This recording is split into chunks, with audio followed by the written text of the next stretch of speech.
स्वागत आहे एका नवीन व्हिडिओमध्ये। आजच्या दिवसाची सुरुवात बघा इतक्या पहाटे झाली। तर काल लावलेला दिवा देवपूजा करताना आज सकाळपर्यंत होता, तर तेल पण संपत आले आणि वात पण संपत आले तरी तो चालू आहे।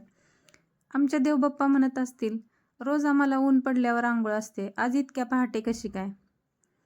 तर देवपूजा झाली, चहा झाला, आम्हाला जायचं होतं आज केंद्रात।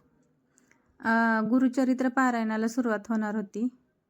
तर जे बसणार आहेत पारायणाला त्यांनी घरातील देवपूजा करून जायचं असतं।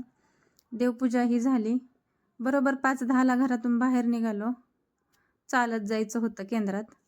तर हा आहे केंद्रातील देवाचा फोटो, श्री स्वामी समर्थांचा, दत्त महाराजांचा, गणपती बाप्पाचा। तर जे पारायणाला बसणार आहेत त्यांनी 4 कुत्र्यांना तूप लावलेली चपाती खायला घालायची असते। तर हे एकदम काही 4 भेटत नव्हते, एक एक येईल तसे